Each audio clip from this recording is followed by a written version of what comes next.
السلام عليكم ورحمة الله تعالى وبركاته. الحمد لله رب العالمين، والصلاة والسلام على أشرف المرسلين وعلى آله وأصحابه الفائزين برضا الله، أما بعد. رب زدنا علما وحلما وفهما وعقلا وأدبا كاملا، رب تمم بالخير والسعادة. بسم الله الرحمن الرحيم. قل هو الله أحد الله الصمد لم يلد ولم يولد ولم يكن له كفوا أحد. بسم الله الرحمن الرحيم. اهدنا الصراط المستقيم. بسم الله الرحمن الرحيم. هو الله الذي لا إله إلا هو عالم الغيب والشهادة هو الرحمن الرحيم. بسم الله الرحمن الرحيم. هو الله الذي لا إله إلا هو العالم إلا هو عالم الغيب والشهادة هو الرحمن الرحيم. صدق الله مولانا العظيم وصدق وبلغ رسوله النبي الكريم ونحن على ذلك من الشاهدين الشاكرين والحمد لله رب العالمين.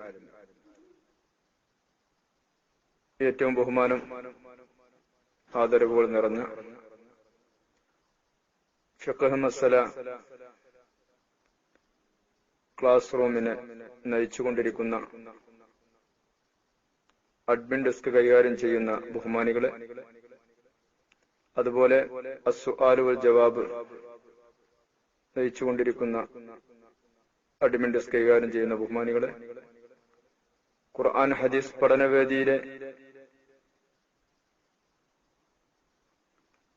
വേദിയെ നയിച്ചുകൊണ്ടിരിക്കുന്ന ബഹുമാനികളെ,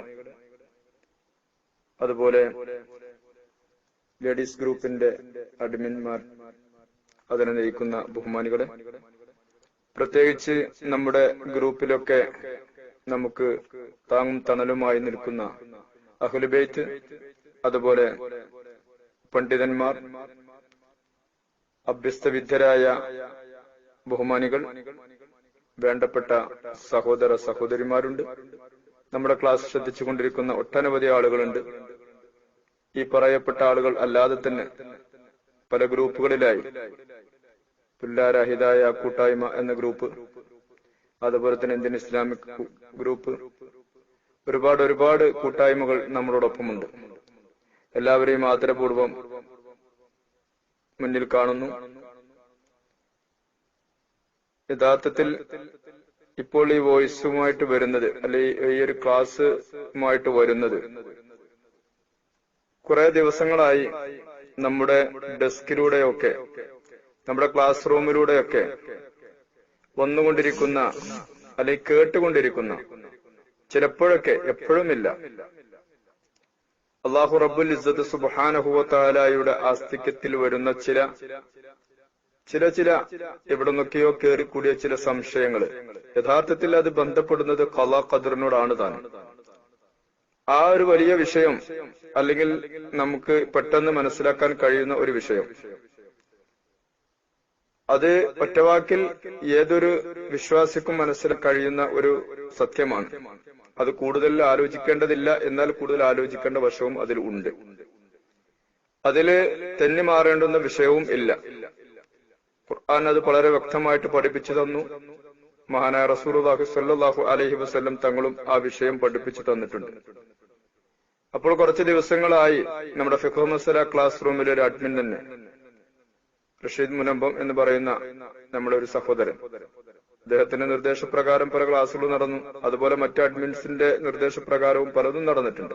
പല ക്ലാസ്സുകളും ചിലപ്പോഴൊക്കെ എടുക്കാറുള്ളത് അവരുടെ നിർദ്ദേശം വരുമ്പോഴായിരുന്നു. പലതും മുലകുടി ബന്ധത്തെക്കുറിച്ചൊക്കെയുള്ള ക്ലാസ്സുകൾ, അനന്തരാവകാശത്തെ കുറിച്ചുള്ള ക്ലാസ്സുകളൊക്കെ നമ്മൾ എടുത്തു. അതുപോലെ മദ്ഹബിനെ കുറിച്ചുള്ള ക്ലാസ്സുകൾ എടുത്തു. അതൊക്കെ അങ്ങനെ നടന്നതായിരുന്നു. അപ്പോൾ ഇങ്ങനെ ഒരു ക്വസ്റ്റ്യനും അവിടെ വന്നു. അതിൽ 2 വിഷയമുണ്ടായിരുന്നു. 3 ഞാൻ ഓർക്കുന്നു. അതിങ്ങനെ അവിടെ മാറ്റിവെച്ചതായിരുന്നു. അപ്പോൾ ഈ വിഷയമായിട്ട് കുറച്ച് ദിവസങ്ങൾ കഴിഞ്ഞു, നീണ്ടുവന്നു എന്നതും ശരിയാണ്. അപ്പൊ ഞാൻ അതിനെക്കുറിച്ചുള്ള ഇസ്തിഖാറ അങ്ങനെ നടത്തിയപ്പോൾ അത് പെട്ടെന്ന് അതിനെക്കുറിച്ചുള്ള ചർച്ച വേണ്ട എന്നായിരുന്നു എനിക്ക് ആദ്യം ബോധ്യപ്പെട്ടത്. ഇപ്പോൾ തോന്നുന്നു അതിന്റെ ഒരു ചെറിയ എളിയ വശം ഒന്ന് സംസാരിക്കുന്നത് ഉത്തമമാണ് എന്ന ഒരു ചിന്ത വന്നു. അപ്പോഴാണ് അതുമായിട്ട് ബന്ധപ്പെട്ട് ലേശം ചെറിയ 1, 2, 3 ദിവസത്തിൽ ചെറിയൊരു ക്ലാസ് നമുക്ക് നടത്താം എന്ന് വിചാരിച്ച്. അപ്പോൾ നമ്മുടെ ക്ലാസ് ശ്രദ്ധിച്ചുകൊണ്ടിരിക്കുന്ന എല്ലാവർക്കും അത് ഉപകാരപ്രദമാകും എന്ന് തന്നെ ഞാൻ മനസ്സിലാക്കുന്നു. അപ്പോൾ ഇവിടെ ഖദാ ഖദറിലുള്ള വിശ്വാസം എന്നത് നമുക്ക് അറിയാം. ഈ വിഷയത്തെക്കുറിച്ച് അള്ളാഹുവിന്റെ ആരിഫ്യങ്ങളും ഔലിയാക്കളുമായ മഹത്തുക്കളായ ആലിമികൾ വലിയ പണ്ഡിതന്മാർക്കൊക്കെ ക്ലാസ് എടുത്തു കൊടുത്തിരുന്ന ഒരു വിഷയമാണ്. അവിടേക്ക് ഇപ്പോൾ പ്രവേശിക്കുന്നില്ല, ആ വിഷയമായിട്ട് സ്പർശിക്കുന്നുമില്ല. അതിന്റെ ആവശ്യം ഇപ്പോൾ നമ്മുടെ ഗ്രൂപ്പുകളിൽ ഇല്ലതാണ്, അങ്ങോട്ട് പോവേണ്ടതില്ല. എന്നാൽ അള്ളാഹു എല്ലാ വിഷയവും നമ്മളെ കുറിച്ച് അറിയും. പിന്നെ നമ്മൾ അമല് വേണോ എന്ന് വളരെ മൈനസ് ആയിട്ടൊരു ചിന്ത ചിലപ്പോഴൊക്കെ മനസ്സിലേക്ക് കയറി വന്നിട്ടുണ്ടോ എന്ന് ഞാൻ സംശയിക്കുകയാണ്. അങ്ങനെ വേണ്ട, ആ സംശയം നമ്മുടെ ഹിദായത്തിനെ ബാധിക്കുന്നതാണ് എന്ന് വന്നൊരു പേടി തോന്നിയപ്പോഴാണ് എനിക്കെന്ന് അതേക്കുറിച്ചൊന്ന് പറയാലോ എന്ന് തോന്നിയത്. അതുകൊണ്ട് തന്നെയാണ് വോയിസ് ഇട്ടതും. ഇവിടെ അള്ളാഹു റബ്ബുൽ ഇസ്സത്ത് സുബ്ഹാനഹു വ തആല, പടച്ച റബ്ബ് നമ്മുടെ ഈമാൻ അടിയുറച്ചുകൊണ്ട് തന്നെ മുന്നോട്ട് പോവാൻ നമുക്ക് എല്ലാവർക്കും തൗഫീഖ് ചെയ്യട്ടെ എന്ന് ഞാൻ ആദ്യമായി ദുആ ചെയ്യുന്നു. അള്ളാഹുവിനെ കുറിച്ചിട്ടുള്ള ഒരു തിരിച്ചറിവ്, അള്ളാഹുവിനെ കുറിച്ച് മനസ്സിലാക്കാൻ നമുക്ക് കഴിഞ്ഞിട്ടുണ്ട്, നമുക്ക് കഴിയും. അതിന് ലക്ഷ്യം നാമും ഈ ഭൂമി ലോകവും തന്നെയാണ്. ഇവിടെയുള്ള സർവ്വചരാചരങ്ങളും കണ്ട് മനസ്സിലാക്കിയാൽ ഏതൊരു അവിശ്വാസിക്കോ വിശ്വാസിക്ക് വിശ്വാസം കൂടുകയും വിശ്വാസത്തിലേക്ക് കടന്നു വരാത്ത ഒരാൾക്ക് വിശ്വസിക്കാൻ കഴിയുകയും ചെയ്യുന്ന രീതിയിൽ എല്ലാം ഇവിടെ സംവിധാനിച്ചിട്ടുണ്ട് എന്നത് പരമാർത്ഥമാണ്. ആർക്കും അത് നിഷേധിക്കാൻ സാധ്യമല്ല. മറ്റൊന്ന്, അള്ളാഹുവിൽ വിശ്വസിക്കാനുള്ള ഒരു മാധ്യമം, ഒരു വഴി, ഒരു മനുഷ്യൻ ഭൂമി ലോകത്ത് വന്നു കഴിഞ്ഞാൽ 3 ടൈമിൽ ഏതെങ്കിലും ഒരു ടൈമിൽ അവനത് കൊടുക്കും. അപ്പോൾ അത് പിന്നെ വിശ്വസിക്കാതെ വന്നെങ്കിൽ അത് അവന്റെ അടുത്ത് വരുന്ന പാകപ്പിഴവ് തന്നെയാവും. ഇവിടെ ആദ്യം നമുക്ക് വേണ്ടത് അള്ളാഹുവിനെ മനസ്സിലാക്കുക എന്നത് തന്നെയാണല്ലോ. നമുക്കറിയാം, അറിഞ്ഞിട്ടുമുണ്ട്. അള്ളാഹുവിനെ ഇവിടെ നമുക്ക് ഒരുങ്ങിക്കഴിഞ്ഞാൽ അള്ളാഹുവിന്റെ പ്രത്യേകതകളെ കൊണ്ട് മാത്രമേ മനസ്സിലാക്കാൻ കഴിയൂ. അതിന്റെ അപ്പുറത്തേക്ക് മനസ്സിലാക്കാൻ ഒരാൾക്കും സാധ്യമല്ല. അങ്ങനെ സാധ്യമാണെന്ന് ആരെങ്കിലും പറഞ്ഞാൽ അത് തെറ്റുമാണ്. അള്ളാഹുവിനെ മനസ്സിലാക്കാൻ കഴിയുക അള്ളാഹുവിന്റെ ഖാസുകളെ കൊണ്ട്, പ്രത്യേകതകളെ കൊണ്ട്, റസ്മുകളെ കൊണ്ട് എന്ന് പറയും. കുന്നുഹു കൊണ്ട് മനസ്സിലാക്കാൻ കഴിയില്ല എന്ന് കിതാബുപരമായിട്ടുള്ള വിശദീകരണത്തിലേക്ക് കടക്കുമ്പോൾ അങ്ങനെയും പറയാം. പക്ഷെ അത് ഇപ്പോൾ എടുത്തുദ്ധരിക്കുന്നില്ല, അതിന്റെ ആവശ്യം തോന്നുന്നില്ല. ഇവിടെ നമുക്കറിയാം, നമ്മൾ ഒരാളിങ്ങനെ നടന്നു വരുന്നു, അയാളെ നോക്കിയിട്ട് പറയും അദ്ദേഹം ഒരു മുസ്ലിയാരാണ്, അദ്ദേഹം ഒരു ടീച്ചറാണ്, അദ്ദേഹം ഒരു വക്കീലാണ്, അദ്ദേഹം ഒരു പോലീസ്മാനാണ്, അദ്ദേഹം ഒരു സർക്കിൾ ഇൻസ്പെക്ടറാണ്, അദ്ദേഹം ഒരു ജഡ്ജിയാണ്. ഇങ്ങനെയൊക്കെ നമ്മൾ ഓരോരുത്തർക്കും പേര് കൊടുക്കാറുണ്ട്. എന്താണ് ഈ പേര് കൊടുക്കുന്നത്? അദ്ദേഹത്തിന്റെ വേഷവിധാനം കണ്ട് നമ്മൾ മനസ്സിലാക്കി അത് അദ്ദേഹത്തിന്റെ ഖാസ് ഒരു പ്രത്യേകതയാണ്. എങ്കിൽ ആ വേഷവിധാനത്തിന്റെ അകത്ത് കിടക്കുന്നതും നാമും ഒന്നു തന്നെയാണ്. കണ്ണുണ്ട്, കാലുണ്ട്, കൈയുണ്ട്, മൂക്കുണ്ട്, ചെവിയുണ്ട്, നാക്കുണ്ട്, ഇതെല്ലാം ഉണ്ട്. ഇങ്ങനെയാണ്. അപ്പോൾ അത് നാം മനസ്സിലാക്കിയത് എങ്ങനെയാണ്? ആ ഖാസുകളെ കൊണ്ട് അദ്ദേഹത്തിന്റെ ആ ഐഡന്റിറ്റി, അദ്ദേഹം ഏത് വകുപ്പിൽ ജോലി ചെയ്യുന്നു എന്നാണ് നമ്മൾ മനസ്സിലാക്കിയത്. എന്നാൽ മനുഷ്യനാകുന്ന നമുക്കുള്ള ഹക്കീക്കത്ത്, അതിന്റെ യാഥാർത്ഥ്യം മനസ്സിലാക്കാൻ നമുക്ക് കഴിയും. ഇനി മറ്റൊരു ഉദാഹരണം എടുത്തു കഴിഞ്ഞാൽ, നാം കുടിച്ചുകൊണ്ടിരിക്കുന്ന ചായ, ഈ ചായ നമ്മുടെ കയ്യിൽ കിട്ടിക്കഴിഞ്ഞാൽ, ഒരു ഗ്ലാസ്സിൽ ചായ കിട്ടിക്കഴിഞ്ഞാൽ നമുക്കറിയാൻ കഴിയുന്നു ഈ ചായ ഉണ്ടാക്കിയത്, ഇതിൽ ചുടുവെള്ളമുണ്ട്, പഞ്ചസാരയുണ്ട്, ചായപ്പൊടിയുണ്ട്, പാൽപ്പൊടിയുണ്ട്. ഇത് മിക്സാക്കിയപ്പോൾ ഉണ്ടായ, അല്ലെ, നമ്മുടെ നാടൻ ഭാഷയിൽ തമാശയിൽ പറയുന്ന അഴുക്കുചാലിൽ ഒഴുകുന്ന മഴവെള്ളം എന്ന് നമ്മൾ പറയും. അങ്ങനെയല്ല. മറ്റൊരു ഭാഷയിൽ പറഞ്ഞാൽ കുറച്ച് ചോണോനും എന്ന് ഞങ്ങളുടെ പുസ്തകത്തിന്റെ ഭാഷയിൽ പറയും. അതും വേണ്ട. ഈ സാധനം അതാണ് എന്ന് നമുക്ക് തിരിഞ്ഞു. ഇനി നമ്മൾ ഉപയോഗിച്ചു കൊണ്ടിരിക്കുന്ന ഒരു സോപ്പ് നമ്മുടെ കൈവശം കിട്ടി. ഈ സോപ്പ് എന്തുകൊണ്ട് നിർമ്മിക്കുന്നു നമുക്കറിയാം. പഴയ എണ്ണയും ഒക്കെ ചേർത്ത് നമ്മുടെ കുടുംബിനികളൊക്കെ വീടുകളിൽ ഉണ്ടാക്കാൻ തുടങ്ങി. ഇപ്പൊ അവർക്കും അതിന്റെ ഹക്കീക്കത്ത് തിരിഞ്ഞിട്ടുണ്ട്. അതുപോലെ ഇപ്പൊ സോപ്പ് ഞാൻ പറഞ്ഞു. അപ്പൊ ഇത്തരം സാധനങ്ങൾ ഭൗതിക ജീവിതത്തിൽ നാം ഉപയോഗിച്ചു കൊണ്ടിരിക്കുന്ന സാധനങ്ങളെ കുറിച്ച്, അത് എന്തുകൊണ്ട് നിർമ്മിക്കപ്പെട്ടു, എന്താണ് അതിന്റെ അസുര്, ഇത് നമുക്കറിയാൻ കഴിയും. ഇത് ആ സാധനത്തിന്റെ യാഥാർത്ഥ്യം, അതിന്റെ ഹക്കീക്കത്ത് കൊണ്ട് അറിയാന്ന് പറയും. ഇങ്ങനെയാണ് ഭൗതിക ജീവിതത്തിൽ നാം പലതിനെയും മനസ്സിലാക്കുന്നത് എങ്കിൽ നമ്മെ പടച്ച ഖാലിഖ് അള്ളാഹു റബ്ബുൽ ഇസ്സത്ത് സുബ്ഹാനഹു വ തആല ഒരൊറ്റ മനുഷ്യനും ഒരാൾക്കും അള്ളാഹുവിന്റെ ഹക്കീക്കത്ത് കൊണ്ട് മനസ്സിലാക്കാൻ കഴിയില്ല. അള്ളാഹുവിനെ അറിയാൻ കഴിയുക അള്ളാഹുവിന്റെ സിഫത്തുകളെ കൊണ്ട്, അള്ളാഹുവിന്റെ ഖുസൂസിയത്തുകളെ കൊണ്ട്, ഖാസുകളെ കൊണ്ടാണ്, റസ്മുകളെ കൊണ്ടാണ് അറിയുക. അതായത് അള്ളാഹു സുബ്ഹാനഹു വ തആല എന്നെ മനസ്സിലാക്കാൻ നമുക്ക് അറിയേണ്ടത് ആദ്യം നമ്മൾ ഭൂമി ലോകം കണ്ടാൽ മതി.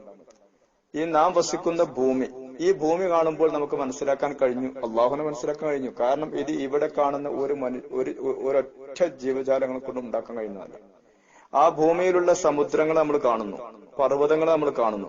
ആ ഭൂമിയിൽ ജീവിച്ചുകൊണ്ടിരിക്കുന്ന മനുഷ്യനുണ്ട്, മൃഗങ്ങളുണ്ട്, ജന്തുക്കളുണ്ട്, പറവകളുണ്ട്, മത്സ്യങ്ങളുണ്ട്, ഒട്ടനവധി ജീവജാലങ്ങളുണ്ട്.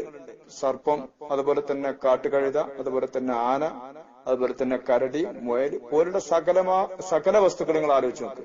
ഈ പറയുന്ന വസ്തുക്കളെ മുഴുവനും ഒറ്റനോട്ടത്തിൽ നോക്കിയാൽ നമുക്ക് മനസ്സിലാക്കാൻ സാധിക്കും. അതുമാത്രവുമല്ല, നമുക്ക് രാപ്പകൽ ഉണ്ടാക്കി തരുന്ന സൂര്യചന്ദ്ര നക്ഷത്രാദികളൊക്കെ നോക്കിയാൽ നമുക്ക് ഇതിനൊക്കെ ഒരു പടച്ചവൻ ഇവിടെ വേണം, ഇതിനൊക്കെ ഹൽക്ക് ചെയ്ത ഒരാൾ ഇവിടെ വേണം എന്ന ചിന്ത നമ്മെ പിന്തുടരും. അപ്പോൾ നമുക്ക് അള്ളാഹുവിനെ മനസ്സിലാക്കാൻ സാധിക്കും. അതുപോലെ തന്നെ അള്ളാഹു സുബ്ഹാനഹു വ തആലയാണ് ഇവിടെ ഹൽക്ക് ചെയ്തത്. ഓരോ വസ്തുവിനെയും നമ്മളെ പടച്ചത് അള്ളാഹുവാണ്, നമ്മളെ മരിപ്പിക്കുന്നവൻ അള്ളാഹുവാണ്. അല്ലദീ ഖലഖൽ മൗത വൽ ഹയാത്ത്, മൗത്തിനെയും ഹയാത്തിനെയും പടച്ചവൻ അള്ളാഹുവാണ്. അപ്പൊ അള്ളാഹു റബ്ബുൽ ഇസ്സത്ത് സുബ്ഹാനഹു വ തആല പടച്ച റബ്ബ് ഈ പറയപ്പെട്ട സാധനങ്ങളെ മുഴുവനും ഇവിടെ പടച്ചു എന്ന ആ സത്യം നമുക്ക് ബോധ്യപ്പെടുമ്പോൾ അള്ളാഹുവിനെ ആ ഖാസുകളെ കൊണ്ട് മനസ്സിലാക്കാൻ സാധിക്കുന്നു. ആ പടച്ചവനാണ് നമ്മെ പടച്ചത്, ഉറപ്പാണ്, നമുക്കെല്ലാവർക്കും അറിയാം. ആ പടച്ചവൻ നമ്മെ പടക്കുകയും ഈ ഭൂമി ലോകത്തുള്ള സകലതും നമുക്കാണെന്ന് അള്ളാഹു പറയുകയും ചെയ്തു. وخلق لكم ما في الأرض جميعا ثم استوى إلى السماء فسواهن سبع سماوات وهو بكل شيء عليم. സൂറത്തുൽ ബഖറ. അള്ളാഹു സുബ്ഹാനഹു വ തആല ഈ ലോകത്ത് സൃഷ്ടിച്ചുള്ള സകല സാധനങ്ങളും നോക്കൂ. ഇപ്പൊ ആകാശത്തുകൂടെ സഞ്ചരിച്ചു കൊണ്ടിരിക്കുന്ന സൂര്യൻ, അവിടെയുള്ള ചന്ദ്രൻ, നക്ഷത്രാദികൾ, ഇതുകൊണ്ടൊക്കെ ഉപകാരം നമുക്ക് തന്നെ ഇല്ലേ? നമുക്ക് ഉപകാരത്തിന് വേണ്ടി മാത്രമെന്നല്ല, നമുക്കിതുകൊണ്ട് ഉപകാരമുണ്ടെന്ന് പടച്ച റബ്ബ് പറഞ്ഞത് ശരിയാണ്, അതുണ്ട്. അതുപോലെ തന്നെയാണ് നമ്മൾ ഭൂമിയിൽ വസിച്ചുകൊണ്ടിരിക്കുമ്പോൾ നമുക്ക് നടക്കാനും ഇരിക്കാനുമുള്ള ഫലഭൂഷ്ടമായ മണ്ണുകൾ, അതിന് പറ്റുന്ന വഴികൾ നമുക്ക് കാണാൻ സാധിക്കുന്നു. ഇത് നമുക്കുള്ളതാണ്. ഇവിടെ എവിടെ പോയി കഴിഞ്ഞാലും നമുക്ക് കുടിക്കാനും കുളിക്കാനും പറ്റുന്ന വെള്ളത്തിന്റെ സൗകര്യങ്ങൾ അള്ളാഹു നമുക്ക് നൽകിയിട്ടുണ്ട്. ഇതൊക്കെ നമുക്കുള്ളതാണ്. കൃഷിയിടങ്ങൾ ഇവിടെ കാണാൻ സാധിക്കുന്നു, അത് നമുക്കുള്ളതാണ്. അതുപോലെ തന്നെ മറ്റു ജീവജാലങ്ങളുടെ പ്രവർത്തനങ്ങൾ നടക്കുന്നു, അത് നമുക്കുള്ളതാണ്. ഒരുപാട് ഫാക്ടറികൾ ഇവിടെ പ്രവർത്തിച്ചുകൊണ്ടിരിക്കുന്നു, അതും മനുഷ്യന് വേണ്ടിയുള്ളതാണ്. എവിടെ അങ്ങോട്ട് ചിന്തിച്ചാലും മനുഷ്യനോട് സ്പർശിക്കാത്ത യാതൊന്നും തന്നെ ഇവിടെ ഇല്ല. എന്നാൽ മനുഷ്യന് വേണ്ടത് ഒരു ചാണ് വയറു മാത്രവുമാണ്. പക്ഷെ അതിനുവേണ്ടി ഇതെല്ലാം ഇവിടെ വേണം, അത് അള്ളാഹു സുബ്ഹാനഹു വ തആല പറഞ്ഞു. അപ്പോൾ അള്ളാഹുവിനെ മനസ്സിലാക്കാൻ അള്ളാഹുവിന്റെ വിശേഷണം കൊണ്ടേ അറിയൂ. ആ അള്ളാഹു സുബ്ഹാനഹു വ തആലയാണ് മനുഷ്യനാവുന്ന നമ്മെ പഠിച്ചത്, നമുക്ക് വേണ്ടിയാണ് ഈ ലോകത്തുള്ള സകലതും പഠിച്ചത്. അപ്പോൾ ഈ അള്ളാഹു ആരാണ്? ഏറ്റവും വലിയ തന്ത്രജ്ഞൻ അള്ളാഹുവാണ് നമുക്ക് മനസ്സിലാക്കാൻ സാധിക്കും. അത് തന്നെയാണ് അള്ളാഹു പറഞ്ഞതും, അള്ളാഹു അസീസുൻ ഹക്കീം, അള്ളാഹു യോഗ്യവാനാണ്, അള്ളാഹു തന്ത്രജ്ഞനാണ് എന്ന് നമ്മൾ പഠിപ്പിക്കുകയും ചെയ്തിട്ടുണ്ട്. അവിടെ നിന്നിങ്ങോട്ട് നമ്മൾ മനസ്സിലാക്കിയാൽ വളരെ എളിയ ബുദ്ധി കൊണ്ട്, ചെറിയ ചിന്ത കൊണ്ട്, ചെറിയ ബുദ്ധി കൊണ്ട് തന്നെ നമുക്ക് ആർക്കും യുക്തിവാദിയാവാനോ നിരീശ്വരവാദിയാവാനോ കഴിയില്ല. ഹിദായത്ത് അള്ളാഹു തരണം, അതവിടെ ഇരിക്കട്ടെ, അതാണ് പോയിന്റ്. പക്ഷെങ്കിൽ ഇങ്ങനെ ബുദ്ധി തന്ന ബുദ്ധി കൊണ്ട് മനസ്സിലാക്കിയാൽ അവിടേക്ക് എത്തിച്ചേരാൻ കഴിയും. ഒരാൾക്കും അതിനെ എതിർക്കപ്പെടാനോ നിഷേധിക്കാനോ കഴിയുകയില്ല. ഒരാൾക്കും ഇത് ഒരു പ്രാകൃതമാണ് അല്ലെങ്കിൽ പ്രകൃതി ഉണ്ടായതാണെന്ന് പറഞ്ഞാൽ ആ പ്രകൃതിക്ക് ആരുണ്ടാക്കി എന്ന ചോദ്യം വീണ്ടും അവശേഷിക്കും. അപ്പോൾ അങ്ങനെയാണ്. അപ്പൊ പിന്നെ ആ അള്ളാഹുവിനെ കാണണോ കാണണ്ടേ എന്നുള്ള ചിന്ത വരും. അങ്ങനെ ഭൂമി ലോകത്ത് കാണാത്ത പലതും നമ്മൾ ഉണ്ടായിട്ട് നമ്മൾ വിശ്വസിക്കുകയും ചെയ്തു. നാം എല്ലാവരും ഇവിടെ ജീവിക്കുന്നുണ്ട്, ശരിയാണ്. പക്ഷെ നമുക്ക് ജന്മം നൽകിയത് ആരാണ്? നമ്മുടെ ഉമ്മയാണ്. പക്ഷെ ഈ ഉമ്മയാണ് തന്നത് എന്ന് രേഖാമ്പൂലം തെളിയിക്കാൻ ഇന്ന് ഭൂമി ലോകത്ത് ഒരാൾക്കും സാധ്യമല്ല. എങ്ങനെ? അവൻ കണ്ടിട്ടില്ല. അവൻ കണ്ടാലേ അവൻ വിശ്വസിക്കാൻ പറ്റുള്ളൂ. നമ്മുടെ ശരീരത്തിൽ നിലനിൽപ്പുള്ളത് നമുക്കുള്ളത് നമ്മുടെ റൂഹാണ്, ആത്മാവാണ്. ഈ ആത്മാവിനെ നാം കണ്ടിട്ടുണ്ടോ? ഇല്ല, ഇപ്പോഴും കണ്ടിട്ടില്ല. ഈ പറയുന്ന ഞാനും കണ്ടിട്ടില്ല. എന്നാൽ ഡോക്ടർ റിക്കാർട്ടിയുടെ ഒരു മറുപടിയുണ്ട്. നിങ്ങൾ ഇവിടെ ജീവിച്ചിരിക്കുന്നു എന്നതിനുള്ള ലക്ഷ്യം എന്താണെന്ന് ചോദിച്ചപ്പോൾ അദ്ദേഹം പറഞ്ഞു, I think therefore I am. ഞാൻ ചിന്തിക്കുന്നു എന്ന് തന്നെയാണ് ഞാൻ ഇവിടെ ഉണ്ട് എന്നുള്ള ലക്ഷ്യം. അതൊരു മറുപടിയുമാണ്. മനസ്സിലാക്കാൻ കഴിയുന്നുണ്ടല്ലോ എല്ലാവർക്കും വിഷയങ്ങൾ. അപ്പൊ ഇങ്ങനെയാണ് വസ്തുതകൾ പോയിക്കൊണ്ടിരിക്കുന്നത്. അപ്പോൾ ഇങ്ങനെ നമ്മെക്കുറിച്ചുള്ള ചിന്തകൾ നമ്മൾ അങ്ങ് കൊണ്ടുവന്നു കഴിഞ്ഞാൽ, നമ്മുടെ ചുറ്റുപാടിനെ കുറിച്ചുള്ള ചിന്തകൾ നമ്മുടെ മനസ്സിലേക്ക് കൊണ്ടുവന്നു കഴിഞ്ഞാൽ, ഇതാണ് അള്ളാഹു പറഞ്ഞതും, നിങ്ങൾ ചിന്തിക്കണമെന്ന്. അഫലാ യതദബ്ബറൂനൽ ഖുർആൻ, ഖുർആൻ നിങ്ങൾ ചിന്തിക്കുന്നില്ലയോ? അഫലാ തഖിലൂൻ, നിങ്ങൾ ചിന്തിക്കുന്നില്ലയോ? അഫലാ തഫക്കറു, നിങ്ങൾ ചിന്തിക്കുന്നില്ലയോ? അള്ളാഹു സുബ്ഹാനഹു വ തആല പരിശുദ്ധ ഖുർആൻ സൂറത്തുൽ ഹശ്റിലും വിശദീകരിച്ചത് തന്നെയാണ്. ഈ ഖുർആൻ എങ്ങാനും പർവ്വതമുഖത്താണെങ്കിൽ അതിന്റെ കഠിനം കൊണ്ടുപോയിരുന്നു എന്നൊക്കെ പറഞ്ഞില്ല ആശയങ്ങൾ അതാണ്. അപ്പോൾ ചുറ്റുഭാഗത്തെക്കുറിച്ചും പരിസരബോധത്തെക്കുറിച്ചും നമ്മെക്കുറിച്ചും നമ്മിലുള്ള സകലതിനെ കുറിച്ചും മനസ്സിലാക്കുമ്പോൾ നമ്മൾ അള്ളാഹുവിലേക്ക് അങ്ങ് എത്തിച്ചേരുന്നു. അള്ളാഹുവിലേക്ക് എത്തിച്ചേർന്നു കഴിഞ്ഞാൽ പിന്നെ ഖദാ ഖദർ മനസ്സിലാക്കാൻ പ്രയാസവുമില്ല. മനസ്സിലാണ്ടോ? നിങ്ങൾക്ക് വിഷയം പറയണമെന്ന് മനസ്സിലാണ്ടോ? വളരെ വ്യക്തമായിട്ട് ചിന്തിക്കുക. ഒരു ചിന്ത കൊടുത്താൽ മതി. അതിൽ ആശയക്കുഴപ്പമാവാനില്ല, ആശങ്കയിൽ പെടാനില്ല, അതില് മറ്റെന്തെങ്കിലും തെറ്റിദ്ധാരണ വന്നുകൂടാനുമില്ല. അപ്പോൾ നാം ചിന്തിക്കുന്നില്ല, നാം അള്ളാഹുവിനെ കുറിച്ച് മനസ്സിലാക്കുന്നില്ല. അതുകൊണ്ട് തന്നെ അള്ളാ എന്നുള്ള ദിക്ർ നമ്മുടെ മനസ്സിലേക്ക് കടന്നു വരേണ്ടതുണ്ട്. അപ്പോഴാണ് നമുക്കത് മനസ്സിലാവുന്നത്. ഈ പറഞ്ഞ ആശയങ്ങളെ കൊണ്ട് നമുക്കിതിനെ മനസ്സിലാക്കാൻ സാധിക്കും. അപ്പോൾ ഞാൻ ഇന്ന് നിങ്ങളുടെ ശ്രദ്ധയിൽ എത്തിച്ചത് അല്ലാഹു അസീസുൻ ഹക്കീം, അള്ളാഹു അസീസുൻ ഹക്കീമാണ്. ഇനി നമുക്ക് സ്പർശിക്കാനുള്ളത് ആ അസീസുൻ ഹക്കീമായ അള്ളാഹു നമ്മെ പടച്ച വഴിയിലേക്ക് നമ്മളൊന്ന് ചിന്തിക്കേണ്ടതുണ്ട്. നമ്മെ പടച്ച വഴി, ആ പടച്ച വഴികളെ ഒന്ന് മനസ്സിലാക്കുമ്പോൾ അതിൽ വീണ്ടും ആശയങ്ങൾ നമുക്ക് മനസ്സിലാക്കാൻ സാധിക്കും. ഇൻഷാ അല്ലാഹ് അങ്ങനെ ഞാൻ കുറച്ച് 1, 2, 3 ദിവസം ഞാൻ ഉദ്ദേശിക്കുന്നുള്ളൂ. കുറച്ച് ദിവസങ്ങൾ അതിന്റെ ചെറിയൊരു ഇൻക്ലൂഡൻസ് നിങ്ങളുടെ ശ്രദ്ധയിൽപ്പെടുത്തണമെന്ന് ഉദ്ദേശിക്കുന്നു. അള്ളാഹു തൗഫീഖ് ചെയ്യട്ടെ. എല്ലാവരും ദുആ ചെയ്യണമെന്ന് വസിയത്ത് ചെയ്തുകൊണ്ട് ഇപ്പോൾ ഈ ക്ലാസ്സോടെ നിർത്തുന്നു. അസ്സലാമു അലൈക്കും വറഹ്മത്തുള്ളാഹി തആല.